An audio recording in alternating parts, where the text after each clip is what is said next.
দেখলে তো হবে না, ট্রিটমেন্ট পাইতে হবে। তো আমরা তো সুস্থ ট্রিটমেন্টটা পাচ্ছি না। ২৪ বছরের ইয়াসিন জুলাই অভ্যুত্থানে আহত তরুণ। ছাত্র জনতার আন্দোলনের সময় ২০ জুলাই চট্টগ্রামে আহত হয়েছিলেন। এখন জাতীয় অর্থোপেডিক হাসপাতালে চিকিৎসা নিচ্ছেন। তবে এই চিকিৎসা নিয়ে জানালেন বিরূপ প্রতিক্রিয়া। তো যাদের মানে হাতে গুলি লাগছে, পায়ে গুলি লাগছে, তো এখন তো এখানে ট্রিটমেন্টটা হচ্ছে না, বাইরে পাঠাতে হচ্ছে। ওরা তো বাইরে পাঠাচ্ছে না, মানে আমার পায়ে একজনের হাত কেটে ফেলে দিতে হচ্ছে। তো এই অবস্থায় যদি আমাদের এত ভোগান্তি হইতে হয়, তো আমরা কই যাব? মানে আমরা মেডিকেলের সিটের উপর বসে আছি এতদিন, যে অবস্থায় আছে আমরা যেভাবে ট্রিটমেন্ট পাচ্ছি, এটা তো বলার মতন না। ইয়াসিনের মতোই কেউ চোখ হারিয়ে, কেউ পা হারিয়ে হাসপাতালটিতে চিকিৎসাধীন।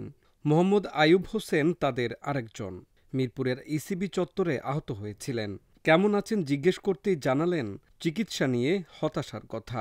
বলে ওঠেন, কখনো ভাবিনি চিকিৎসার জন্য আবারও আন্দোলন করা লাগবে। একটা আন্দোলন করছি দেশের যে অরাজকতা ছিল ফেসিবাদের বিরুদ্ধে, সেটাকে ফিরে আনার, ঠিক করার জন্য। এখন সেটা ঠিক করতে গিয়ে এখন আমরা আহত হয়ে বিছানায় পড়েছি। আমার 2 হাত পঙ্গু, আমার পা একটা পঙ্গু হয়ে গেছে। আমার ফ্যামিলি এখন আমার চালাইতে অনেক কষ্ট হয়ে যাচ্ছে।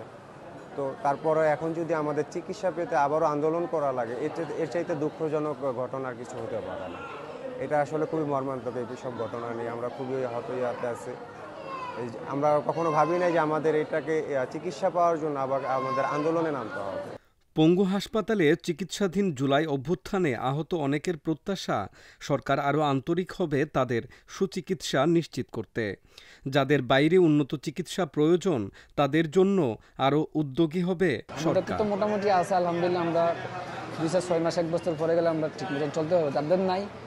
আর যারা আহত হয়েছে, এই সমন্বয়ক যারা আছে, আহতদেরকে এমন মানে আমরা যতদিন বেঁচে থাকবো, যারা অসুস্থ এই আন্দোলনে যারা হয়েছে, তাদেরকে মৃত্যুর আগ পর্যন্ত সরকারিভাবে চিকিৎসা দিয়ে যেতে হবে। এখন দিচ্ছে, 6 মাস 1 বছর পরে আর চিকিৎসা দিবে না, না, তাদেরকে সবসময় চিকিৎসা দিয়ে যায়। এর ফলে তাদের একটা চাকরির ব্যবস্থা করে দেখ, যতদিন বেঁচে থাকে তার একটা কর্মস্থল ধরে দেখ, যেতে খাইতে পারে। নিজেরা তো সব কিছু করতে পারবেন না। আমাদের দাবি দাবা এগুলোই।